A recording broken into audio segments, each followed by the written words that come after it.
Heyo, welcome to OmniDog's Vault. This is OmniDog.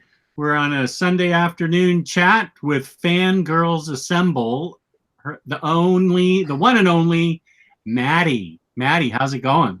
It's going good. This is a good way to hang out on a Sunday, honestly.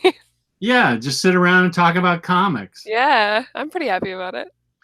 Not only are you on Fangirlz Assemble Sunday nights at 8 o'clock on the Omnibus Collectors Network, but you're also on Near Mint Condition with Omar on Tuesdays. That's right. Where you guys do. Go ahead. Oh, sorry.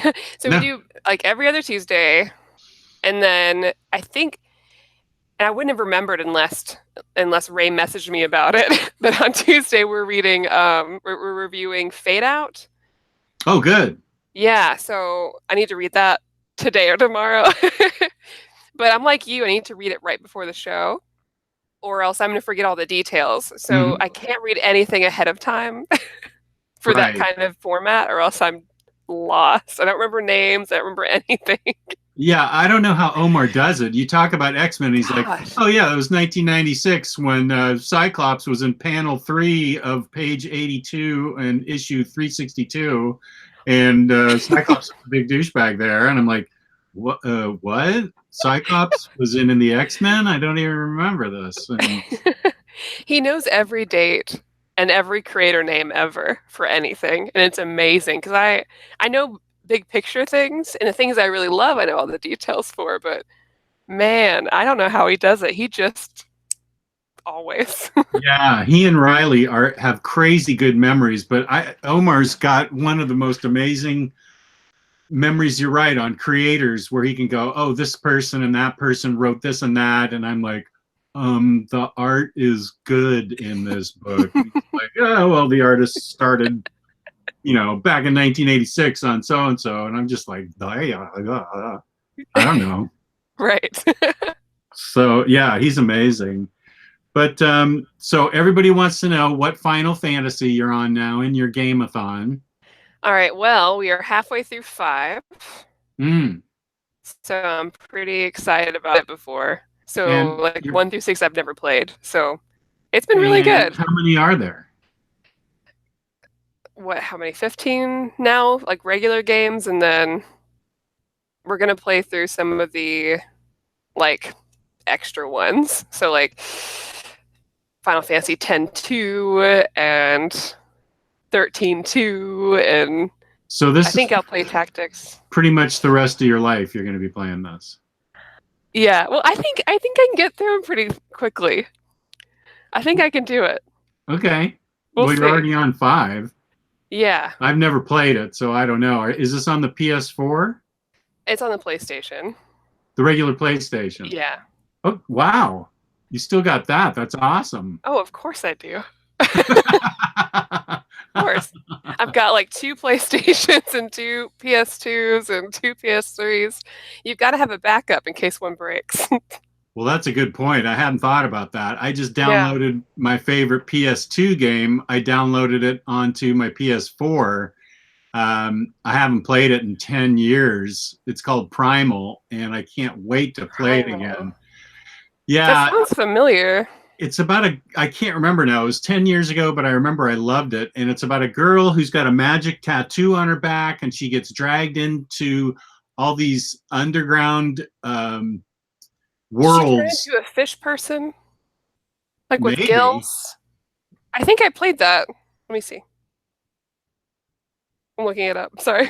Okay, no, that's good. I loved it. I just can't remember the details. It was so yes. Long. Oh my gosh. Yes, I played that one. It's really cool where she transforms into like different, like she'll go to a world and meet a person and then transform into like that species. Yeah, exactly. To do stuff. Yeah. Yeah, that game is my all-time favorite game. So I was psyched that I could get it with new graphics on the PS4. Mm-hmm. That's nice. I'm glad they're doing that with a lot of stuff. It makes it easier for me, so I can still collect it, but then not play it physically. Yeah. You like to collect them, but not necessarily play them? Well, I always worry I'm going to, like, if I take it out of the case, maybe I'll lose it or scratch it. So if I can play it, if I can still own it, but play it digitally, which sounds like a waste of time, but Oh, this I is don't a know. new thing I hadn't heard of. I feel so much better about myself right now. That is awesome. So you buy the physical game, but you digitally download it. It's because you Yeah. don't want to mess up the physical game. Mm-hmm. There's nothing wrong with that. I just hadn't heard of it. I mean, I have digital copies of lots of this shit, so I totally Yeah. get it. Yeah, I guess it's counterproductive, but I like supporting the things that I love. So if they get more money from me, that's fine. You know, I don't care. So Well, that's good. okay. I think that's the proper attitude then. Yeah. And Ryan Sace is already in the chat busting on my chops that it's my favorite game, but I don't remember any of it. Of course, I don't remember any of it. I don't remember anything at all. That's why reading comic books is so great, because every time I pick up to a book to reread, it's a brand new experience for me. That's why it's going to be brand new for me to play Primal. I remember she went into like a lion's den or a beast. He was like the beast from Beauty and the Beast, and he was like a combination lion beast kind of guy, and was having problems with his wife, and she solved that. That's all I really remember. But I love that game. I'm so Yeah, let psyched me that you know played it how it too. is, a second playthrough, because maybe I'll play it again once once I have free time. Yeah, it was only $10, and I thought this is great. Yeah. It's a brand new world where you can just digitally download. I'm showing my age, where you can digitally download just about anything entertainment wise and watch it within an hour. Yeah. Yeah, I'm Which totally is showing really my nice. Yeah, I age. was talking about the same thing yesterday. Like, I can't believe I can just download a Final Fantasy in like a minute and then play it. Like, you can play it on your phone even. Like, there's so many things. I can play like Final Fantasy 1 through 9 on my phone if I wanted to, which I would not do. That would be awful, but I could. I need a good game on my phone. I'm sick of the word games I have, so I need to find like a good role playing game or something on my phone to swallow up my time.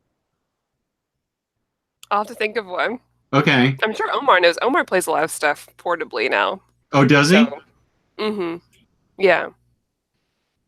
So he might be help with that.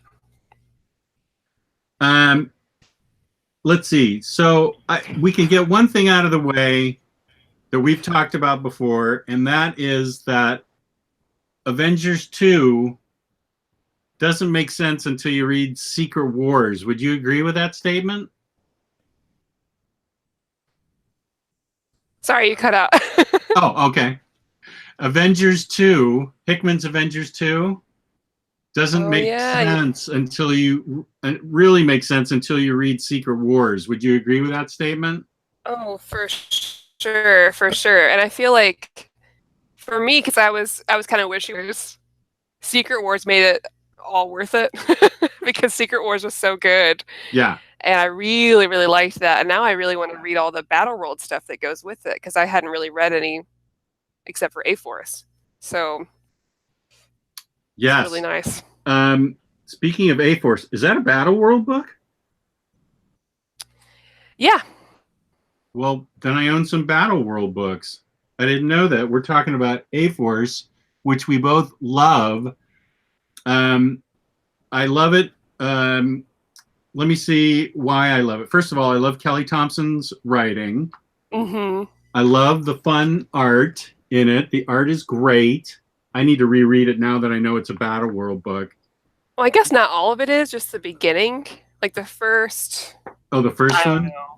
Yeah, like, okay. or A-Force Zero or something. But it starts out being a Battle World. In the beginning from Avengers Zero. Okay. By G. Willow Wilson and Kelly Thompson. Ew. This is my favorite character, Singularity. Yes. His name I couldn't pull up the other day, and everybody, because I don't remember anything. So I got that, and I like that book so much. I don't remember where I got it, but I got the A-Force action figure set. Oh my gosh. Yeah, I don't remember where I got this. I think it was available from, here's Singularity right up here. Yeah. You can't really see her with the light. There it is. It's a little better. It's got She-Hulk, Sif, Singularity, what's her name? Let's see, Loki, She-Hulk, and Elsa Bloodstone and Monica Rambeau. Mm-hmm.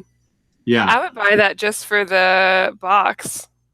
Honestly, the box looks really nice. That art in the box. Yeah. I think it was a San Diego thing that Hasbro put up for sale afterwards. Mm-hmm. And it wasn't like it was expensive. Like I didn't pay scalpers prices on it, but that was last year that I got that. But A-Force, yeah, had Dazzler in it, and Captain Marvel, and Singularity, and Medusa. It had like tons of characters in it, and the writing is really sharp. And I don't know, I just found that book to be really, really fun. Yeah, I agree. I mean, that was my favorite part about it. It's just like, I don't know, it's just a really fun group, and you don't get to see all of those people interact regularly. So to see that was really, really nice. And I still don't know all of those characters, but like, it was a great introduction to a lot of characters I didn't know or haven't read about. So, man, I had a great time with it, and I really wish I'm sad it's canceled, but it would be really nice to bring back that team again, because I could see maybe it would be more popular if it hadn't kicked off with like a Battle World thing. Maybe because it starts with being Battle World and then it goes into the universe following that. So whatever the Marvel, is it Marvel Now? Is that what starts after Secret Wars, I guess? We had this discussion the other day. I think it's All New, All Different Marvel that started. Yes, that's the one. Okay. Like, it'd be really nice if they brought it back. I don't know, we'll see. Because they have something kind of similar. We got Marvel Rising, but it has like a couple of guy characters in it. Not that I'm opposed to that. Right. That's not the reason why A-Force is good. It's just A-Force has a lot of characters I love. Because I love She-Hulk. I love She-Hulk so much. I need to read more of her. What have you read of her? Great. I've only read the one book that I have of hers. Because I wasn't sure what order they all go into. But I have the Law and Disorder. Mm-hmm. That's good. I've read that. I've read that. And that's about it, honestly. And I really want to read more of her because she was really surprising. I wasn't interested in her until just kind of picked this up at a con. But now I want to read everything about her. I forget who's the writer on that. I think she's great. Who's the writer on that? Who's the writer on that She-Hulk? Oh, sorry. The writer? Who wrote it? Is, I don't even know how to pronounce it. Charles Soule. Oh, Charles Soule, yeah. Okay. Yeah, that's a good run. Yeah, I really like it. I saw some art recently of She-Hulk and Wonder Woman together. I guess it was like a fan art. And now I really need, if a crossover happens again from DC and Marvel, all I want is a Wonder Woman She-Hulk book. That would be awesome. Oh, God. They could crush so much. Yes. They're so... Oh, that's so cool. And I need a She-Hulk figure, too, now. So thanks a lot, Marvel, for adding that need into my life. Right. You mean like this one? I need it like a statue, though. Oh, you need like a big, huge thing. I don't know about that. Yeah. They're saying on the chat that this thing is about $100 on eBay. Oh, really? Which I think is pretty good for 6 action figures, because normally these figures are $20 a piece, and it comes in this fancy case. So that's actually not bad. Let's see, what else are they saying? Blah blah blah blah blah. You like it? Can we all just go to brunch? I don't drink mimosas, but yeah, we can go to brunch. If you're talking to me, maybe you're talking to all your Tennessee fans down there. Yeah, well, everybody just needs to meet me in Kentucky and Kristen, because we're kind of in the middle of everyone. Not really. There's OmniCon. OmniCon, that would be great. I know I'm going to see Omar and Faria at Baltimore, so we'll have a small meetup there. I'm so jealous. I told Omar there's like we're supposed to have a work event that day, but on the off chance we don't, I might just hitch a ride with Omar and go up with him. Oh, that would be awesome. I think we're gonna have a lot of fun. He says, I said, are you sure you're up for going all 3 days? And he's like, yeah, man, F it, let's do it. Okay. This is gonna be pounding on my knees, but I can take it. Omar's committed to that kind of stuff. He can handle it. I'm not gonna be his cameraman though for his channel. If he thinks I'm gonna run the camera for him to interview Fabian Nicieza or something, forget it. Yeah, that would be awesome. Oh, Miss Chief Managed is in there. That's Faria. She says, please cancel the work event. Man, I wish. It's our biggest event of the year. I have to go. Oh. But we don't know when it's going to be yet. It's either going to be that weekend or the weekend before. And if it's the weekend before, I can't go to that one either because I will be traveling and be back from Japan that day. Oh my gosh. Do you speak Japanese? Mm-hmm. Yeah. And you speak Chinese or Korean? Chinese. How'd you do that? You just took them in school and went to school for it? Yeah, so I studied in college. So my bachelor's degree is in East Asian Studies with a focus in Chinese, Japanese, and global studies. And so I studied abroad in Japan and in China. So that's how. Wow. Those are not two easy languages to master. Good for you. Oh, thank you. I wouldn't say they're mastered. But well, I mean, can you go into a restaurant and order food? Yes, I can. You've mastered it then, as far as I'm concerned. That's all you need. If you can order food and you can talk about nerd stuff in other countries, and that's enough. I feel like if I can, buy a figure in another country, that's all you need. Exactly. Yeah, when I was in Japan back in the 80s, I didn't speak anything, and they didn't have the courtesy to have English up on anything. It was all Japanese. So whenever I went into a restaurant, everything was displayed that they served at the sushi bars out in the storefront. Mm-hmm. So I would I heard it was okay to just motion to the chef and point to what you wanted in the storefront. And I would just point to 3 or 4 things and say, that's what I want. And he said, okay. And that's how I ordered food in Japan. By going to the window. Hey, it works. Whatever you've got to do, honestly. Yeah, I can see trying to do that here in the United States, just going back into the kitchen and pointing at food. I'd like that. So can you read anime in Japanese? I'm not anime. A little bit. There's a lot of characters I don't know, so I wouldn't say I'm very competent at it. I'm better with listening and listening comprehension than I am with reading. I can get the gist. So you can watch anime then and understand what's going on? Yeah, I'd say about 70%. That's good because it's 0% for me, so 70 is good.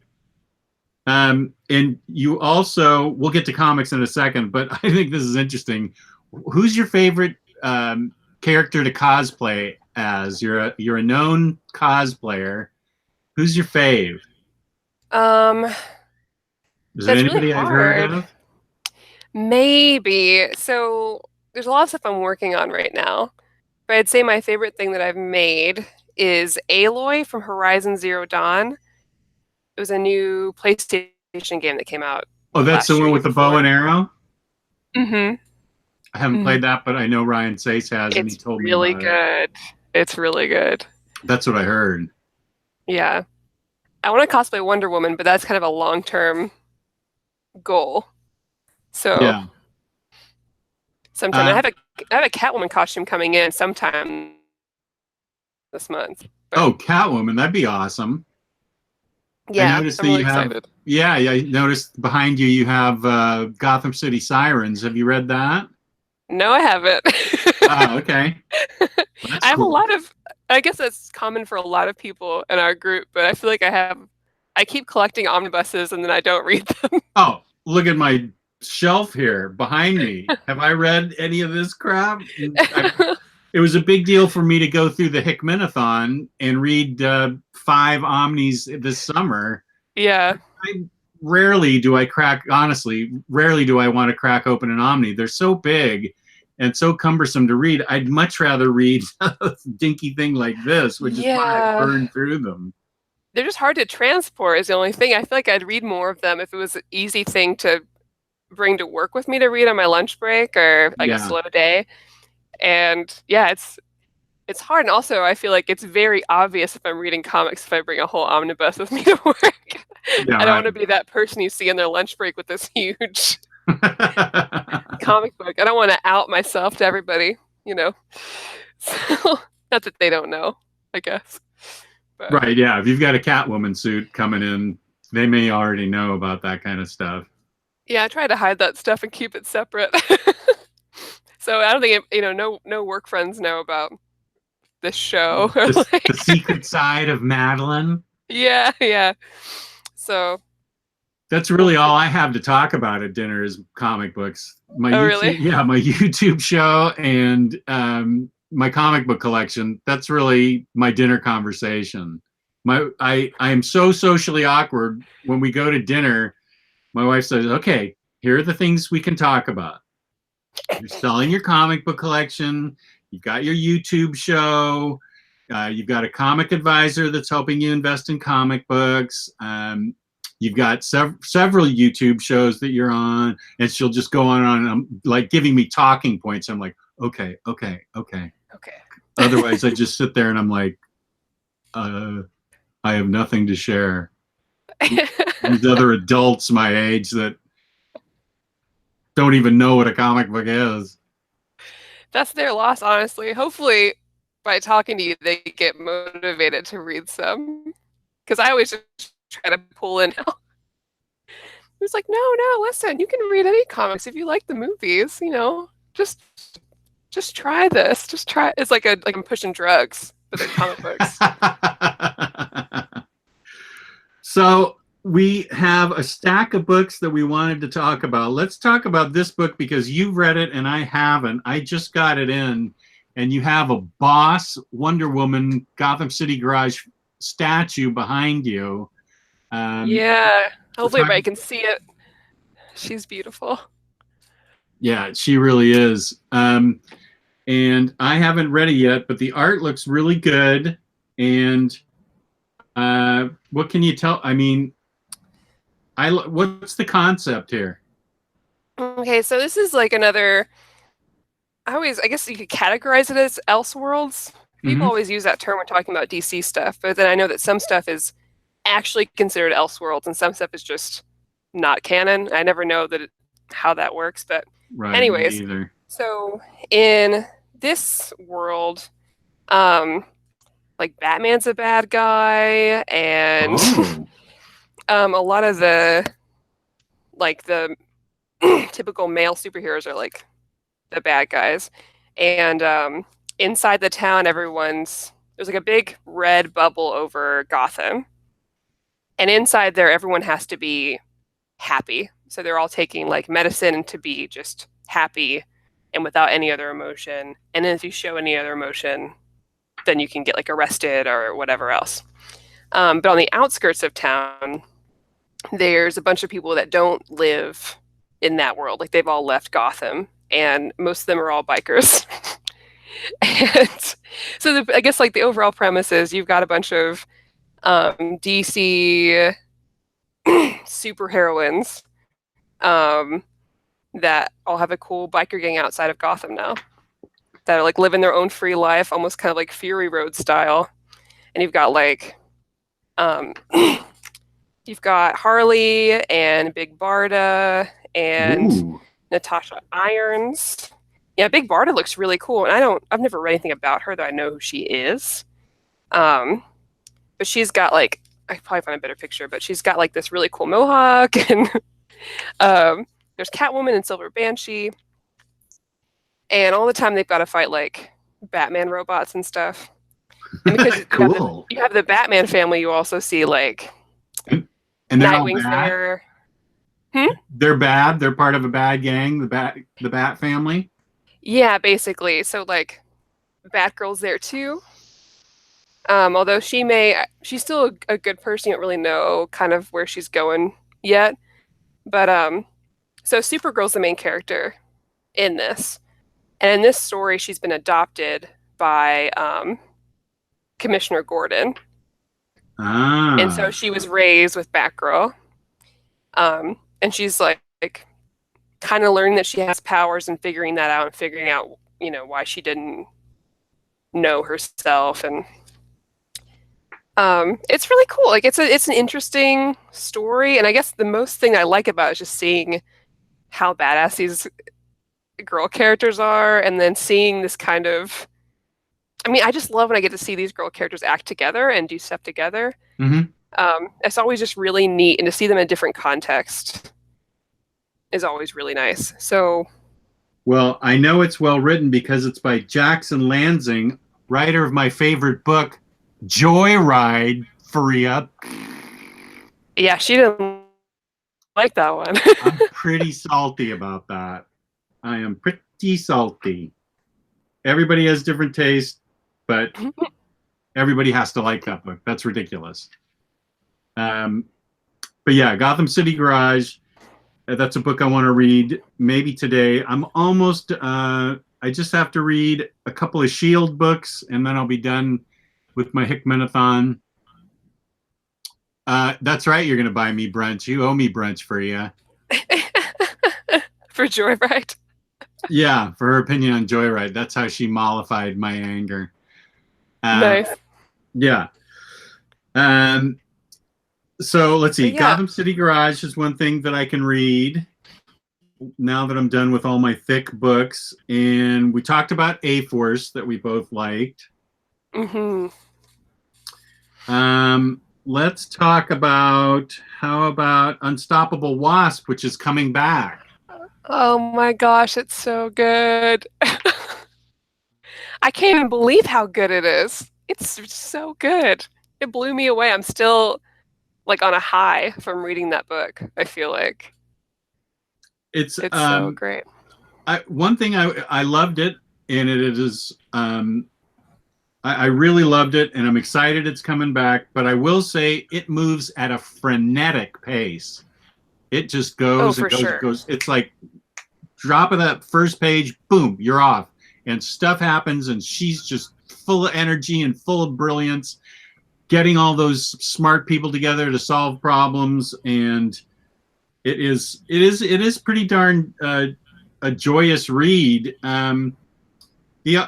The art took me a little bit getting used to. It's got that kind of moon girlish kind of art in it, but the story is super strong. It's really it's infectious. It's joyful. It's really well written. It's fun. I think people forget that comic books are supposed to be fun. Yeah, and I feel like books like that are a nice palate cleanser, between reading, big events or heavier stories, because I love both. But it's always nice to have something they kind of go back and forth to. Right. And I really felt like that with Unstoppable Wasp, because it was, it really cheers you up. It's just a really nice story to read, and I wonder if it maybe had to move fast because there's the possibility if it's like a female run of a Marvel series, it tends to get canceled. So I wonder if it was just like, okay, we gotta throw everything at them. Maybe they'll like us enough. And luckily, the trade sales did well enough that it kind of saved that, which makes me wonder if books like that are better done just without issues. That's a heck of and just trades. That's a heck of a good theory that they do better as trades. Of course, I think that because I'm a trade waiter and I read everything in trades anyway. So that's one thing that I like about trades is I think they read better than singles because you get the whole story. And that's what I really liked about trade waiting is you could get the whole story. Mm-hmm. And and you and I will forget about it between issues. So that's another reason. Right, yeah. If I read a single issue and then I have to wait a month to read another issue, I'm going to be like, what the hell? Yeah. Yeah, you're exactly right. So there's 4 stars from both of us, I think, for Unstoppable Wasp, which is a total blast, which we both loved.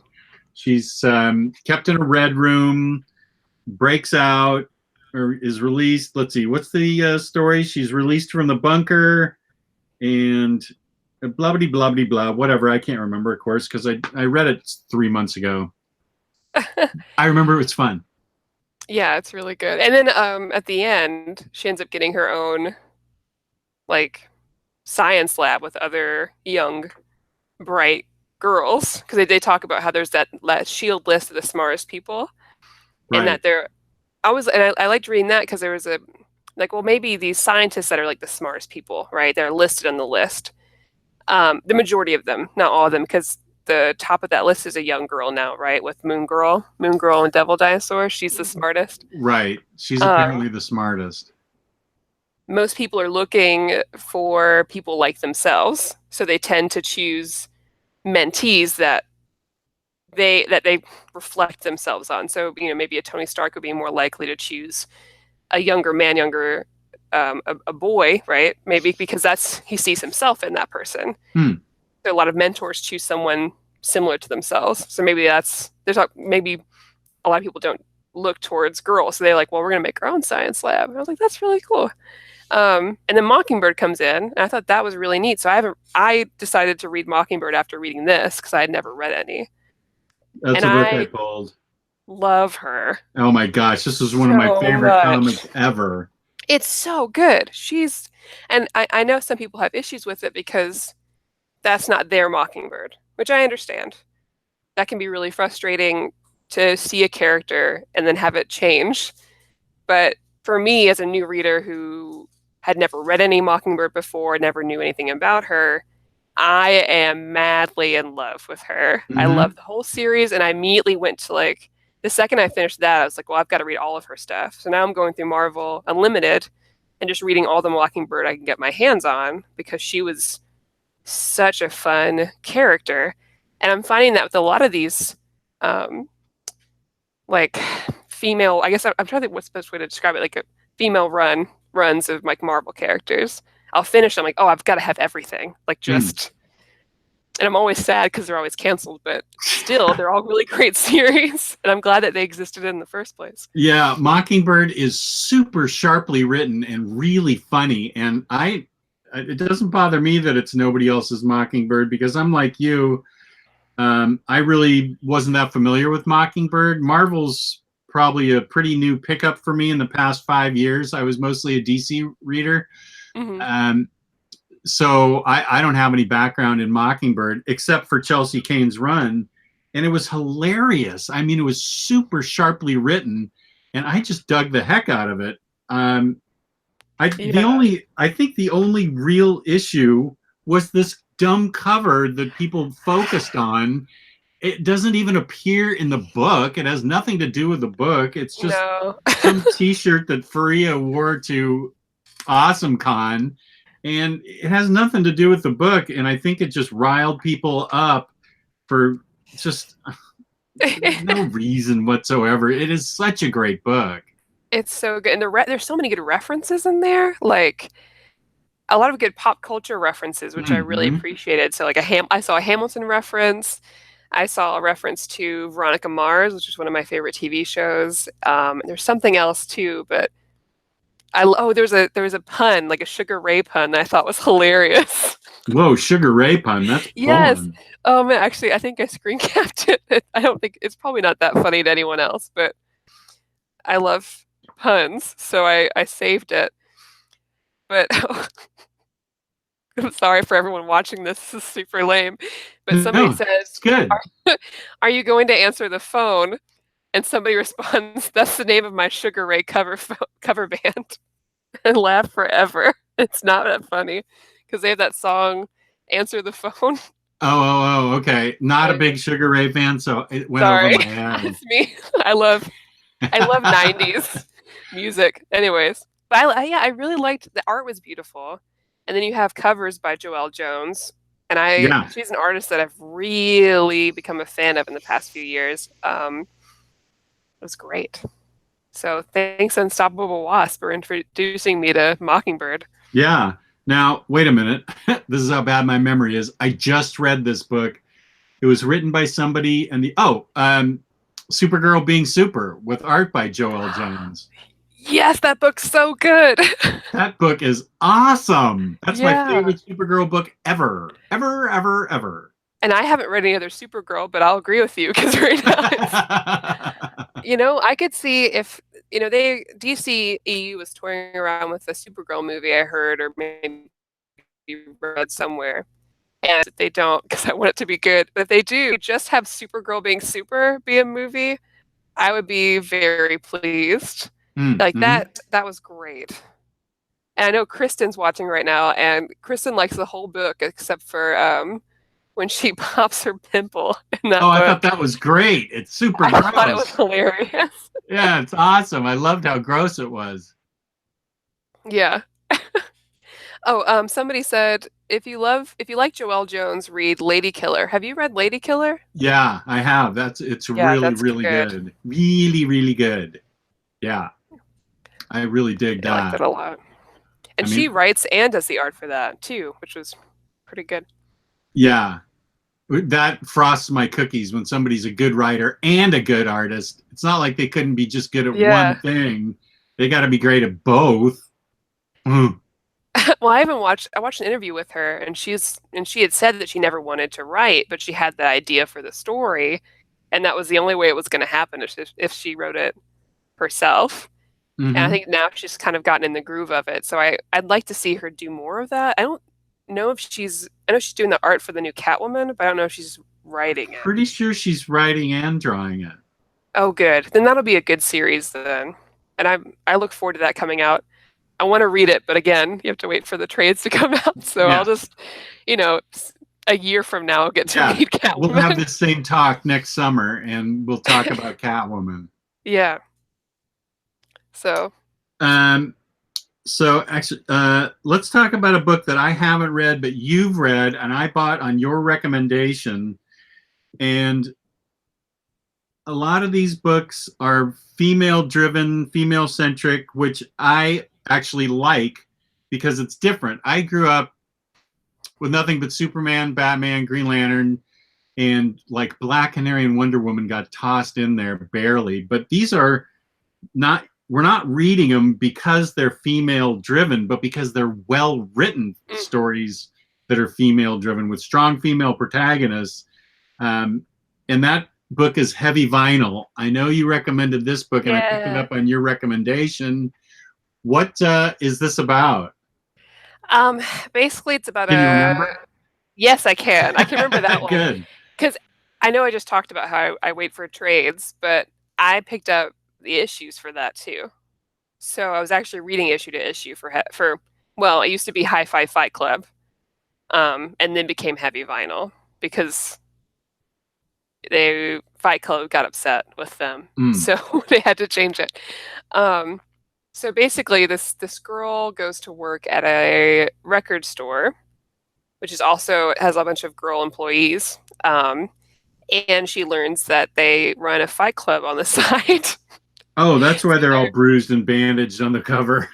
Yeah, so they're actually vigilantes. Ooh. Yeah, and I really hope it's only 4 issues, 1 volume. It would be really nice to have another story, even if they just don't do like a volume 2. They just say like Heavy Vinyl, and then maybe like a byline or something that's like a different story. But I'd love to see it continue. I thought the art's really good.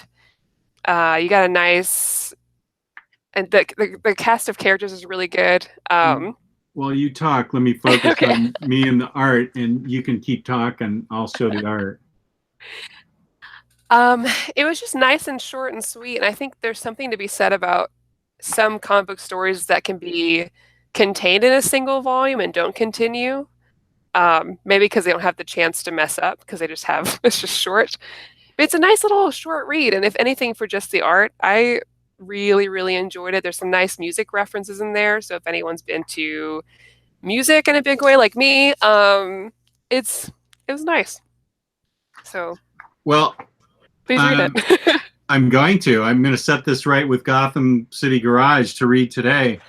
I worked in a record store in my 20s, and I've been a vinyl collector my whole life. So this appeals to me. I've never been in a fight club, but I identify with the vinyl part of it. So that really interests me. We had an awful lot of female employees in our record store too. It was a big chain in California that I worked in. And that was one of my favorite jobs ever, was being paid to listen to music and sell music. It was awesome. I don't recall that the pay was that great, but I recall that I looked forward to going to work every day. So that's something a lot of people can't say.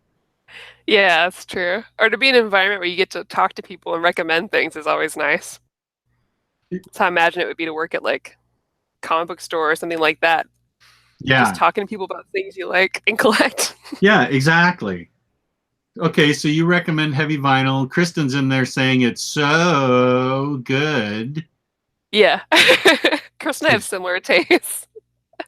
Now, I know Kristen likes Snot Girl. Have you read Snot Girl? Oh my gosh, I can't recommend Snot Girl enough. Really? I love Snot Girl. All right, that's in the big pile I told you about on the floor. Please. It's so good. And it's one of those where and you know, the first 2 volumes are out and I'm still not sure what direction it's taking. But I think it's kind of going a psychological, I don't know if horror is the right word, but I think there's going to be a twist in there. I wasn't expecting it. The art's great. It's written by the same person who did Scott Pilgrim. Brian Lee O'Malley? Yes. The art's great. The writing's really great. The characters are really interesting. I bought it originally because I identify with her because I have very bad allergies. So literally everyone who saw this book around would say like, "Oh, Maddie, it's you. It's you. This is Snot Girl's Maddie. When I think of Snot Girl, I think of Maddie." I was like, "This is great. This is so me." And honestly, I'm glad I picked it up. It's really fun. The main character is a model. She's one of those she's really big on Instagram and she's a big blogger, big into fashion. But in her secret, her big dark secret, is that she's very snotty and she doesn't want anyone to know. Rose. But then there ends up being like some really serious things that happen, like a murder and all sorts of stuff, which you wouldn't get from that cover at all. So. Yeah, it's just her with a big old loogie hanging out of her nose. Yeah. I want to cosplay her really bad. With a bunch of green hanging out of your nose? Oh, yeah, just some green makeup right here and that green wig. Mm-hmm. Oh, I totally want to see that. Here's one vote for you as Snot Girl. Bring it to a Comic-Con near someone.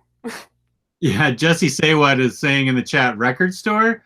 Yeah, there used to be stores that sold records. And that's how you listen to music. That's how awesome digital downloads are now. If you wanted a song in the middle of the night, you had to wait and physically go to the record store. I know I'm showing my age here. You have to go to the record store and hope they have it. And if you couldn't get the single, you had to buy the whole GD album. But now you can just download the song in the middle of the night, 2 a.m. If you want to hear 867-5309, boom, it's on your iPhone or whatever. But yeah, record stores used to be a thing. Well, they still are a thing. They're coming back. Yeah, there's places that don't. I see a lot of places phasing out CDs, but upping their vinyl collection. Yeah, I think that CDs, shockingly, are consigned to the scrap heap, while vinyl's made a little bit of a comeback, and of course, downloads are the big thing. I know Ryan Sace has a really fancy sound system with fancy downloads, not the crappy MP3s that I listen to on my iPhone. But you can get really high quality downloads that sound, just as good as live music or just as good as vinyl. So I would be interested in doing that, but I don't know that I have the financial wherewithal to convert my whole system into a digital download system. It's a lot of work. Yeah. Let's see. Nashville says, I miss the days of going to Tower Records on Tuesdays at midnight for a new album and listening to it in the car or at home. I worked at Tower Records in Los Angeles for 2 months in 1986, 87. It was one of the worst jobs I've ever had. I hated that job. Oh my God. We worked on Sunset Strip in Los Angeles, and there were stars that came in all the time to buy their albums. Mm-hmm. Bruce Springsteen came in one time when I was there to buy a bunch of albums. Oh my gosh. Yeah, and this was back in 86. You can imagine what it would be like for him to come buy albums now. But I mean, he was still Born in the USA had just come out. Bruce Springsteen, one of the guys from Kiss came in. Tom Selleck came in drunk. I remember that. I sold him the needle to the tone arm in his record player.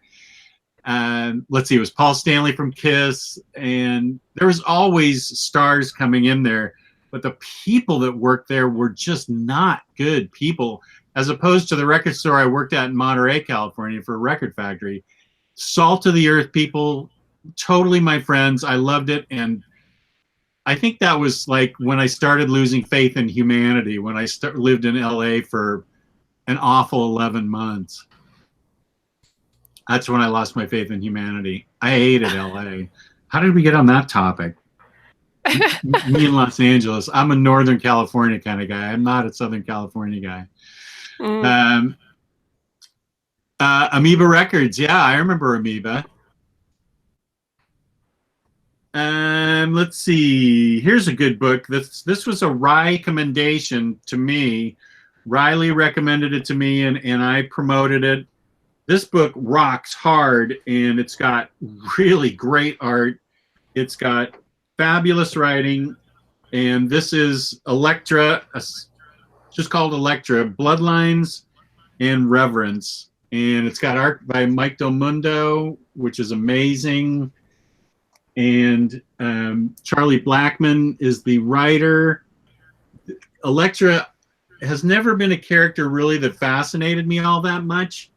I did like the Frank Miller Elektra, but I can't say I've read a whole lot of Elektra that's knocked me out. This book knocked me out. I loved this book.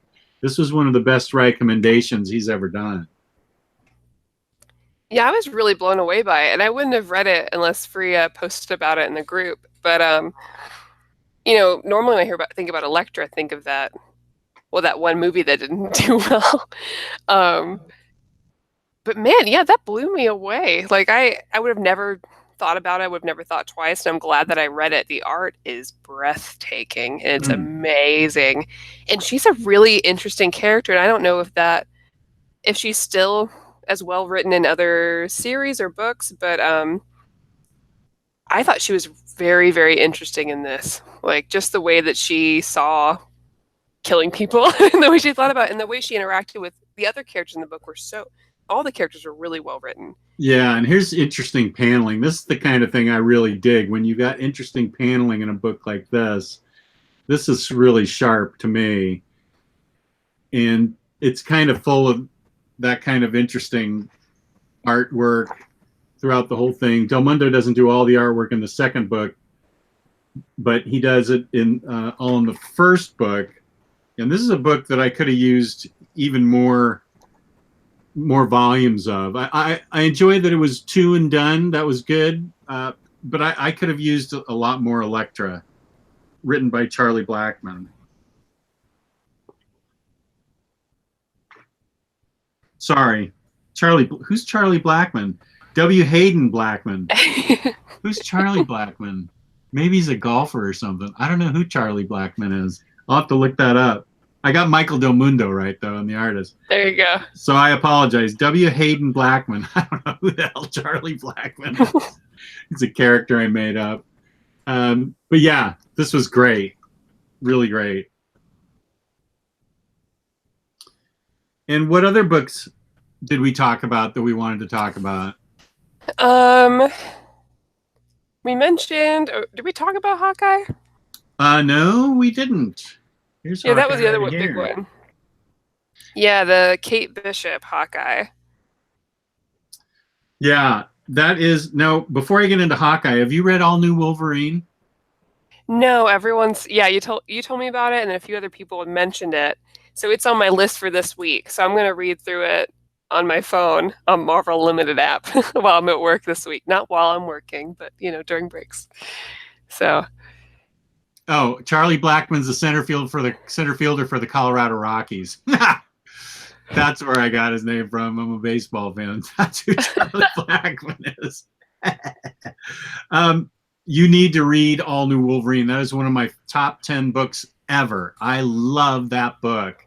yeah. Is there anything I So should read along with it? Because I don't know anything about I went I've in never cold. read a Wolverine book without it's not like X-Men. So I've never read anything like just with him. I've never read anything with the just what X-23, is that her name? Yeah, Laura Um Kinney.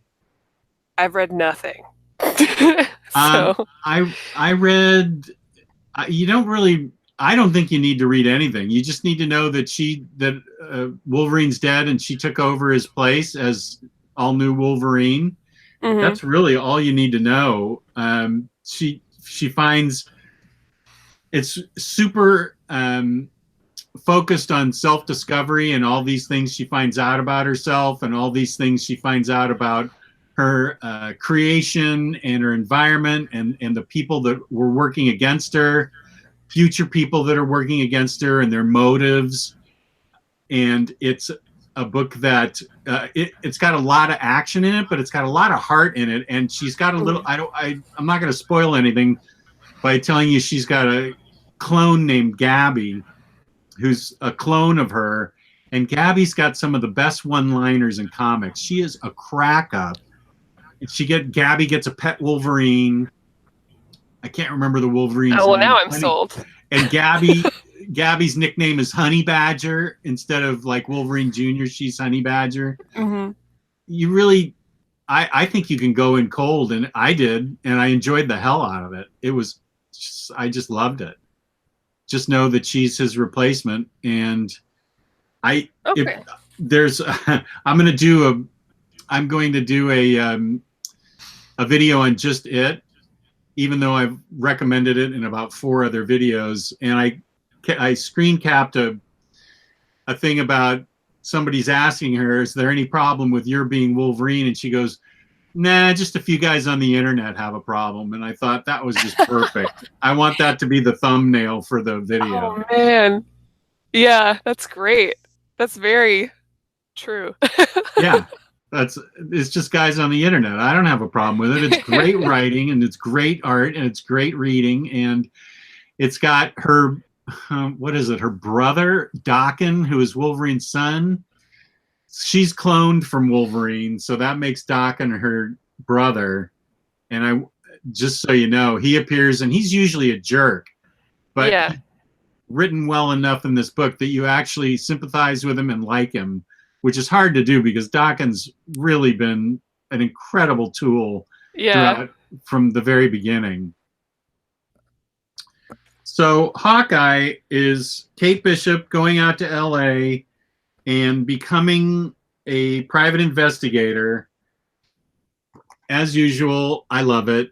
I seem to love all these thin Marvel trades. Mhm. No book has gone unnoticed by me that features strong female protagonists. And this book has got exactly what you want in it. It's got a lot of action. It's got intrigue. It's got mystery. It's got humor. What else does it have? Well, I mean, she's awesome. It's got a lot of humor, and we've also got what's her name? Jessica Jones. Yeah, she Mm-hmm. has Jessica Jones in there, and you see a little bit of or at least mention of America Chavez, her best friend, which I love.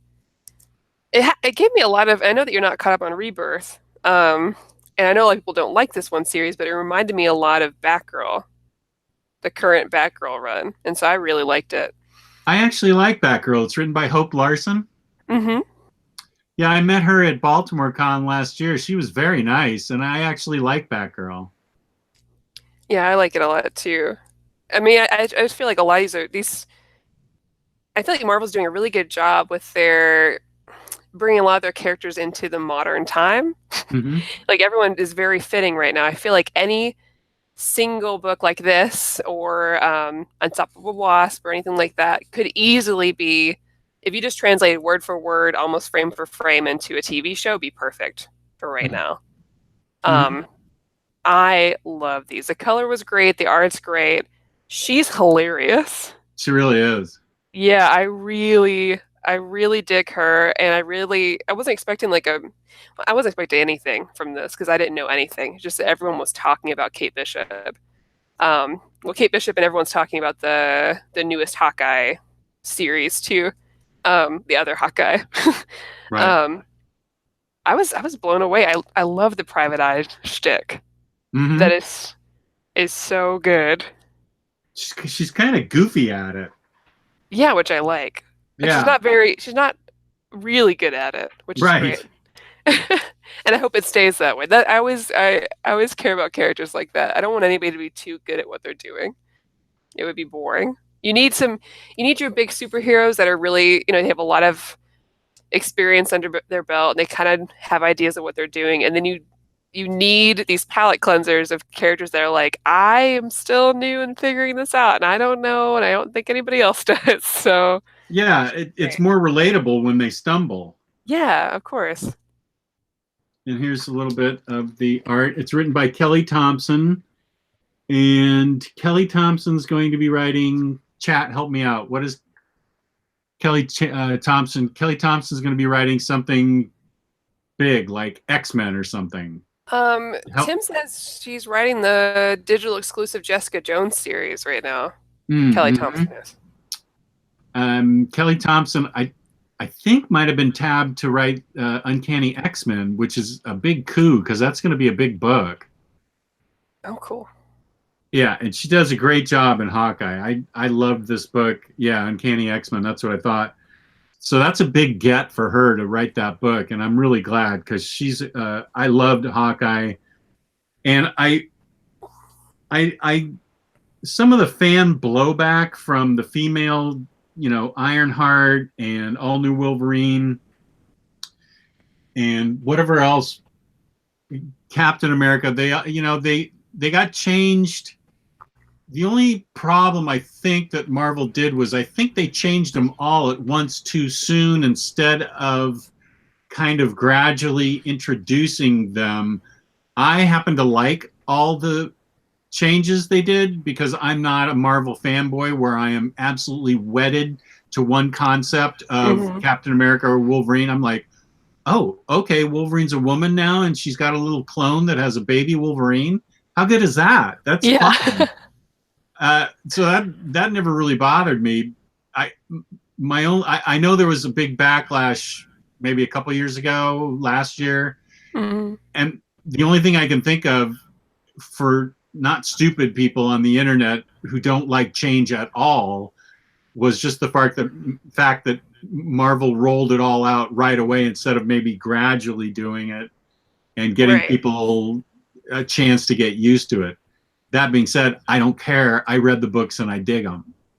Yeah, because I didn't really get started into reading, well, really any comics until I think that after that already started.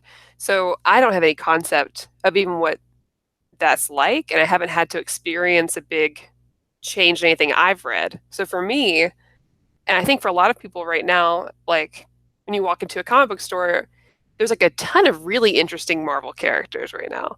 So there's a ton of stuff you can read, and from what I can tell and everything I've read so far, you can read one without having read anything else, which is really nice.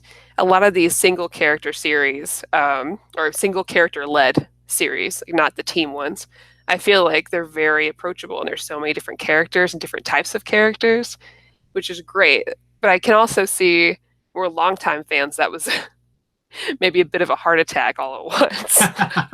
Because a Yeah. lot of them, you got a small percentage, right, of comic book fans, and there are people that we see talk every day that can't handle even a little bit of a change. Even one character, and they're just like, this is the end of the world. It's like, you know, it's all these politics and everything. And to me, I'm just like, you know, we've had all these characters that, yeah, they've grown, they've changed a little bit, but we've had a lot of the same characters a long time. You know, there's nothing wrong with adding in some new people to read about. You know, you've got to keep things fresh. Right. And, you know, some things got to change. And that's the great thing about Marvel, because DC's basically, and I love DC. I'm a huge DC fan.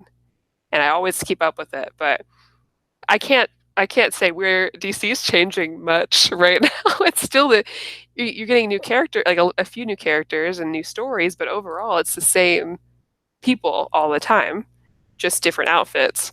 So I don't know, I like seeing what Marvel's doing, and it's the one thing that's kind of making me read their stuff right now. So I'm happy. Yeah, what are some of your favorite Rebirth books? I'm a little bit behind because I've got to catch up. But I'm also in a buying ban, so there's only so much I can do. I love Red Hood and the Outlaws. I know that you're reading that too. I love that book. Love it. It's so good. I know a lot of people don't like Wonder Woman's run right now, but I'm still really enjoying everything I'm reading. Titans has been great, although now there's a big shakeup because that whole lineup's changed. I love Superman. I love All-Star Superman, or All-Star Action Comics. Mm-hmm. I love that one. I'd say my top ones so far would be Red Hood and the Outlaws, Super Sons, and then Batgirl. Even though I know a lot of people don't like Batgirl, I don't care. Don't put a qualifier on it. You like it. I love Batgirl. I think it's great. I love her, and I love Batgirl, Birds of Prey. Those are my three tops, I think, right now. And then maybe Detective Comics is pretty high up there too, because I love the Bat family. Batman's great. I love the Bat family way more than I love Batman. I love them. I tend to agree. Detective Comics is really a Batwoman comic, where she's kind of the central driving force. And I talked to James Tynion at AwesomeCon, and he said, who was writing at the time, I don't know that he's on it anymore, but he said it was his favorite comic ever because it was like his X-Men. He got to write a team book, and he could make him do whatever he wanted, and DC just let him do whatever he wanted with the Bat family, and it really worked out well.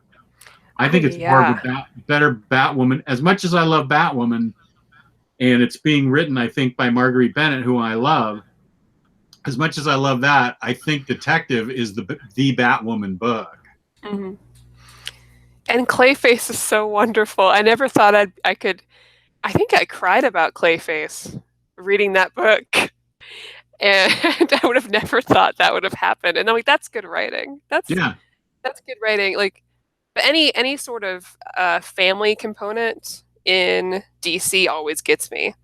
And I don't mean it's not always the literal family, right? Like, not always related to one another, but groupings of people that really act like a family. And that's why I love Titans over Justice League, and that's why I love Bat Family, and that's why the new Superman and his son and Lois all together are fantastic. Yeah, agreed. So I'm really happy right now, and I'm still reading through New 52, so I haven't read all of it, but the changes that were obviously made between New 52 and Rebirth right now, I think were good choices in the long run. Rebirth is such a nice, so far, overall it just feels like a very positive, a lot of positive stories being told right now.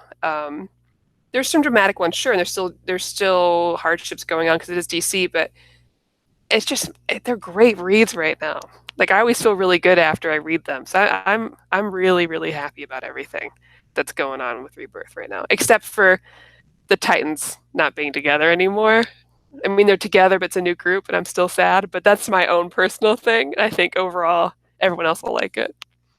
Titans is a book I have not read. I've read everything else, but I need to do a huge catch up on Rebirth now that I'm done with my Hickmanathon. Mm-hmm. There's a bunch of deluxe volume 2s that I need to get to. There's a bunch of thin trades I need to get to.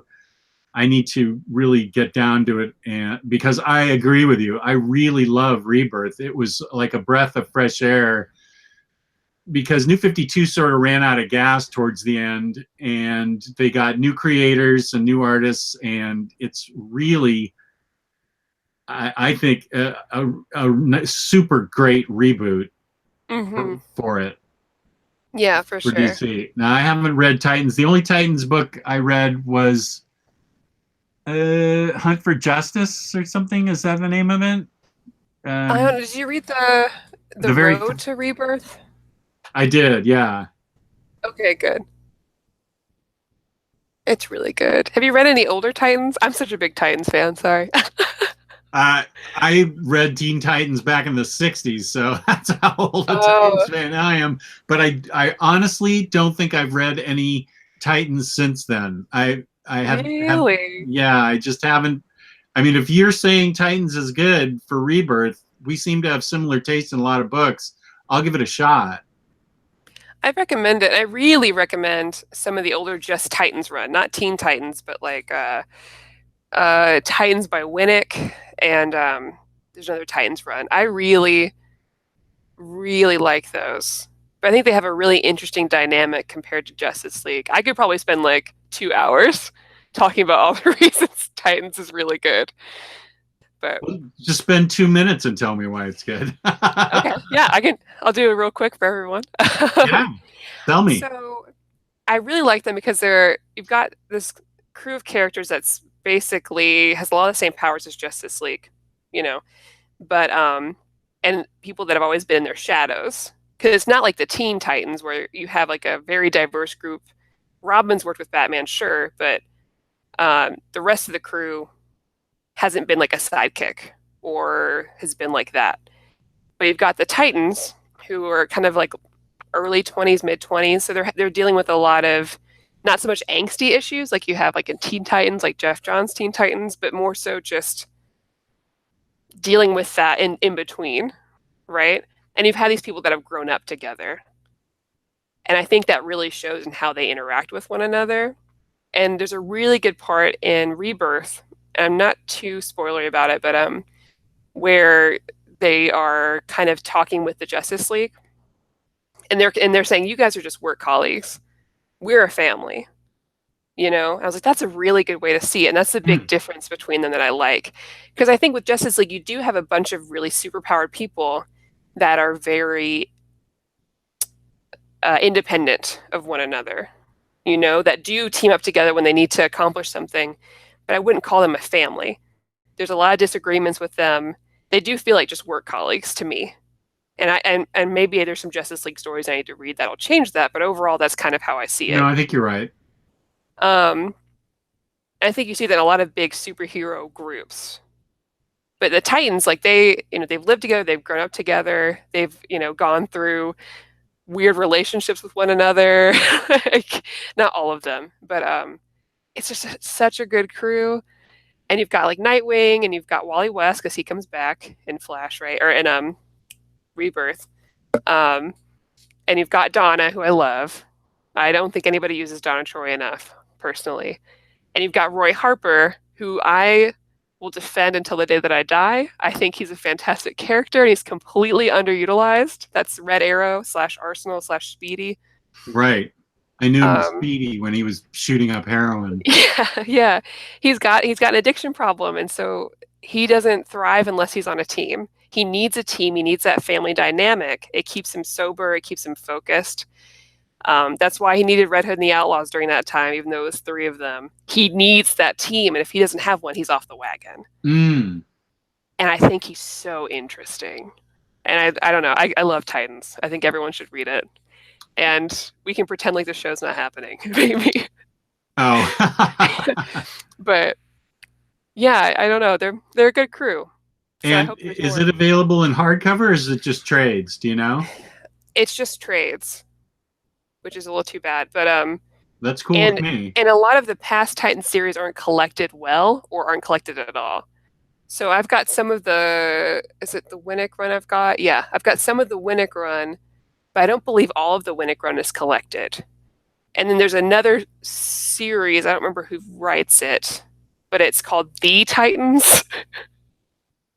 And that one's not collected at all. It's only in issues.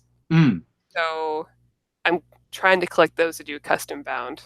But, oh, sweet. Here's a good question for you. Where would you recommend someone start with Titans if they've never read any? ooh, man. Okay. I really like the Winnick run, so if you can find it digitally to read it all, I think it's really good.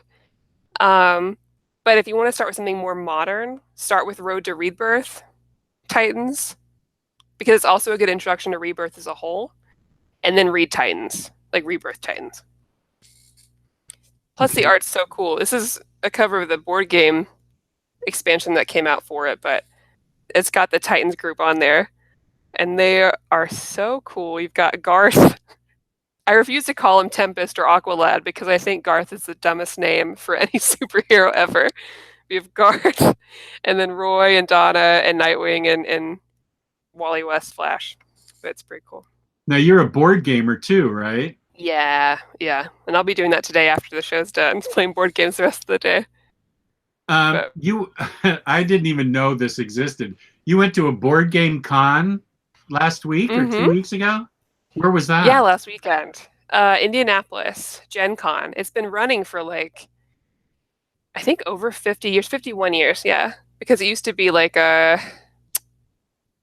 board games, and it really blew up when Dungeons and Dragons came out. And it's been running pretty strong. 60,000 people there last week. Whoa. Yeah. It's a big deal. And yeah, it sounds like it. And is this board games similar to Settlers of Catan, or is it card based, deck building? Everything. So you've got a lot of role playing stuff, so like D&D and Pathfinder, and you've got deck builders, you've got trading card games like Magic, you've got regular board games, like there's a ton of Settlers of Catan stuff, even like life-size Settlers of Catan. Life-size? Yeah, so like huge pieces and like board game pieces. It's really neat. Yeah, they've got just everything. It's crazy. It was really, really fun. I only went for a day, but I think I'll make that. I'll go every year, I think. Even if it's just for a day, I think it was worth it. Especially to get this Titans deck early. So even just by a few days. Oh, you got it before it went on sale? Yeah. And so in that game, how do you play it? It's a deck builder. So for those, it's hard to describe for people who never played one. But basically, you start out with kind of money, and you can buy cards that come out. Like there's a main deck of cards. They're all random, and you can buy them and then build up your own personal deck, and then you fight supervillains, basically. But this one is it's a crisis one, so it's cooperative. So everyone's building up their deck so they can defeat the supervillains. But because it's a Titans game, everyone is given a personal crisis that the group has to help resolve so they can defeat the villain. So the personal crises are so good. There's like insecurity, super ego, heartbreak. It's really silly. Well, this board game sounds like my life. Like it's a very Titans thing because it's very thematic because they always have some sort of personal issue going on, right? So it's great. Okay, well, this week I've been on a buyer's strike for 2 weeks, but I'm going to be getting the 7 Soldiers of Victory omnibus, and with that, I will get some Titans trades. Yes, please. Let me know what you think about them. I will. I will get all the Titans trades that I can afford, which will be all of them. How many are there? Do you know? I keep started looking at my bookshelf. That's so fine. For Rebirth, unless there's a new one that came out, because I've been on a buying strike, which is killing me. There's 3 for Rebirth right now. Mm-hmm. That's so doable. I think that's it. Yeah. And then for people who are watching, definitely get Road to Rebirth if you're going to read these. Yeah. But now, wait a minute. I do have a Titans book that I know that I had to read to understand Rebirth. Let me look at it real quick. Where are you in this unorganized jungle? Titans? No, that's not the book. Titans, the Lazarus Contract. I have that. Wait, where is... I know there was an important Titans book, and I'm not finding it. I thought it was called Titans Hunt. And it reintroduced... yeah, that's the Road to Rebirth one. I forgot it was called Titans Hunt. But yeah, that's the one. It's really good. Yeah, it is really good. That's the one where Wally is kind of appearing and disappearing and coming back. Okay, yeah, I have that. Yeah, because it was after everything reset from what convergence, I guess. Not convergence. Well, yeah. So it's all the Titans forgot about each other because the world reset and things changed after convergence and before New 52. So so in that world, like, the Titans never existed. The way things were reset, I guess, in New 52, from my understanding. Teen Titans exist, but Titans never did. Okay. So Donna's not even there. She shows up in, like, towards the end of Wonder Woman. Wally's gone that whole time. Then, Roy's an alcoholic and in Red Hood in the Outlaws. And I don't know what Garth is doing, but he's doing, Atlantean stuff. But they start, I guess Wally keeps kind of phasing in and out.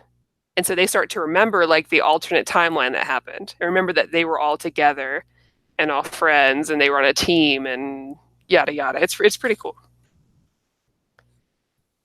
Okay, good. Yeah, I've got that book. I will definitely read it before I read the rest of the Titans. And Ryan is saying my camera was just shaking like an earthquake. I forgot to detach as I went looking for my book, and I think that probably rocked my camera. Sorry, it should be back to normal now. Let me check how bad it is. Okay, it's back to normal. Everybody just calm down. Everything's fine. Let's see. What else can we talk about? Have you read Sif? No, what's Thor's girlfriend, former lover, Lady Sif. No. That's a good book. Yeah, it's really good. I read that.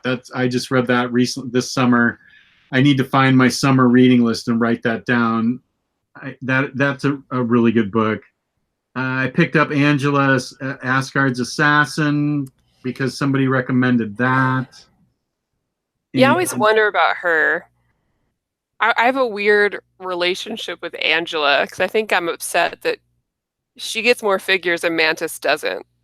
And she's not even in Guardians that much, and I get very mad about it. So I feel like I might hold a grudge and never read about her because I'm so mad. This is how little I even know her. Is this her?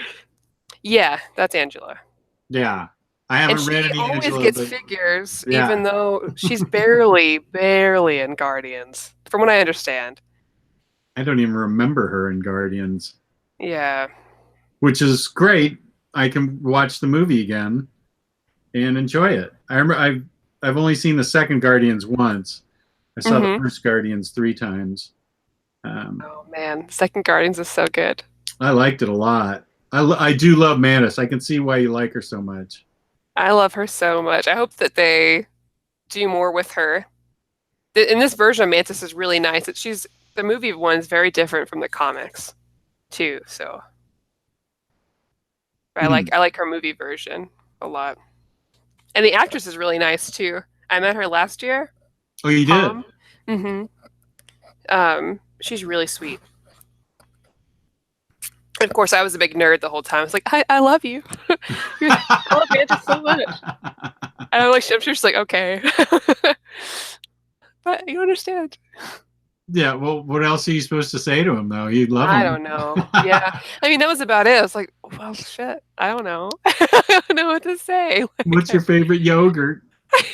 I just think you're really pretty. Just like, yeah. I feel like when I talk to people like that, I just come off as some kind of creepy person. I don't know. But That's okay. I just want more Mantis stuff. I want a figure, like a nice statue, and not just what I've got. But there's not a lot of Mantis merchandise, which is too bad. Oh well. Maybe with the next Guardians movie, they'll put some stuff out. I hope so. She deserves it. I'm still Yeah. jealous of the one you've got. I want it. I want one. This Mantis? Yes. She's the last one I need. Sorry.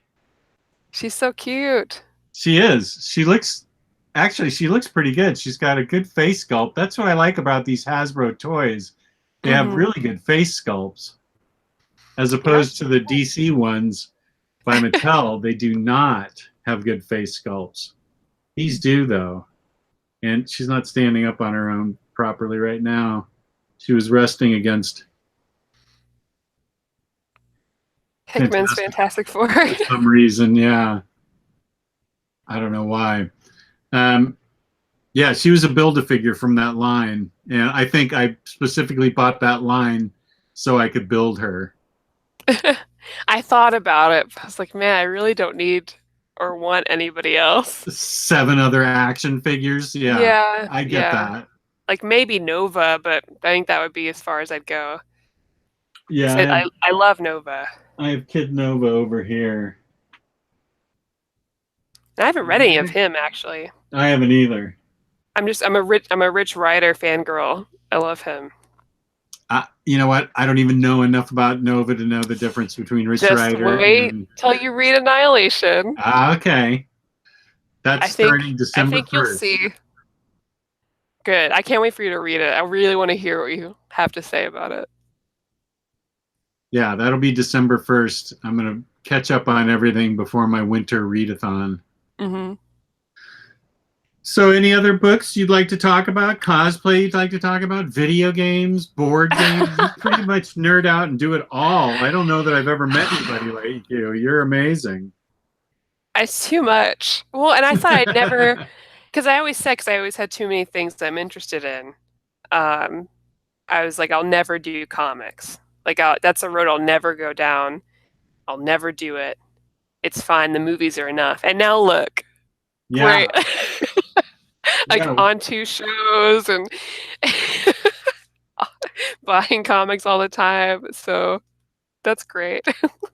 Right. Yeah. You've got your own show. You've got Near Mint Condition. Yeah. And now I have to do things like take, comic buying hiatuses so I don't spend too much money. When that was never an issue before. Yeah. Right. So it really cuts into my budget for other things. Yeah. Like all your PlayStation buying. Yeah. All the video games and everything else. And I do like to shop for clothes and do that kind of stuff too. And I'm like, well, I could buy this new outfit or I could buy this omnibus. So maybe not. Oh, man. Yeah, I can only imagine what it's like having... I thought I had a lot of hobbies. I've got comics and vinyl. Really, that's it. Comics and vinyl. Well, and action figures. And cereal boxes. And statues. Okay, yeah, I've got a lot of hobbies. Yeah, I think you've got a lot. And statues can really, really eat into, yeah. a wallet. Because you can see some of my comic book ones, but I've got like what I never show in my videos is there's a whole Billy figure shelf right here. Oh, whoa. And it gets out of control. So. And there'll be even more after Japan trip in September. Well, how long are you going to be there for? 2 weeks. Oh, nice. So I don't really have any real plans except for to kind of eat and drink and hang out with people I haven't seen in a while. But and buy stuff. Yeah. I always have a figure budget. So I'm hoping... I really like to pick up some of that Bishojo figure series. Because it's so expensive here, but maybe I can get some like that. There's a Wonder Woman in that line that I really want. Ooh. And so if I can find her pre-owned in Japan, which I'm more likely to there than here, I'll be pretty happy. Or maybe that She-Hulk. I would like that too.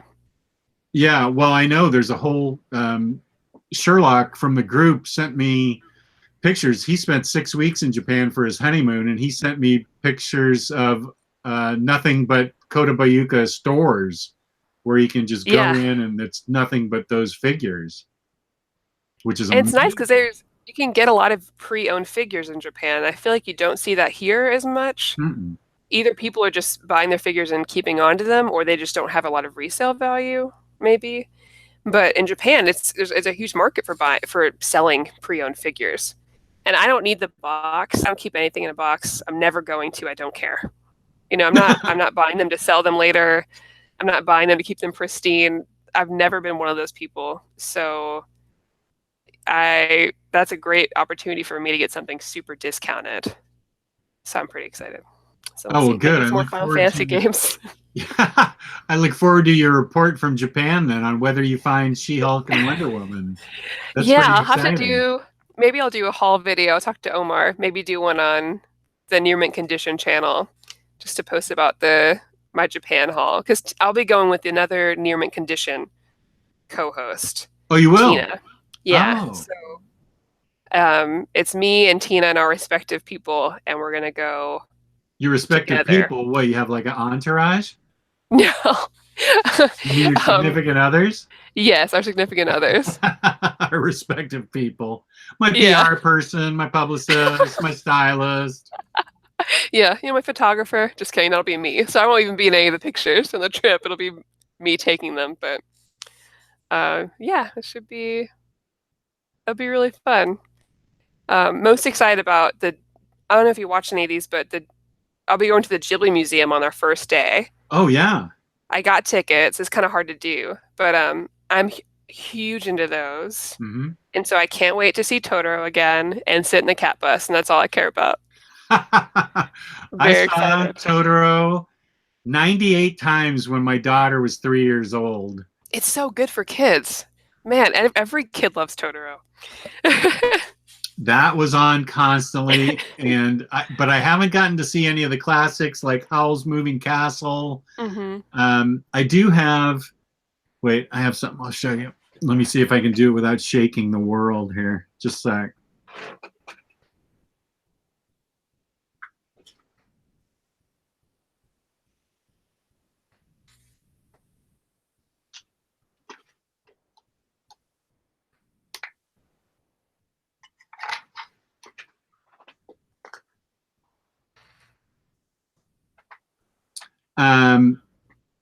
From Spirited Away. I think this is right. Yeah. It's a bank. So let me put it close to my microphone so you can hear it. You put a quarter in.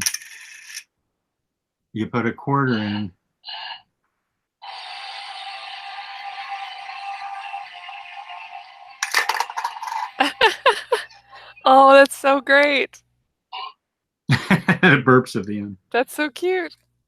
Yeah, that's one of the few Ghibli movies I've seen recently. I have a movie buddy that I see all the all the superhero movies with, and she wants me to always go to the Ghibli movies with her too. Mm-hmm. And but they're always at weird times. Yeah, I miss them every time. Yeah. Well, that's awesome. I think this has been a good conversation. We talked about a lot.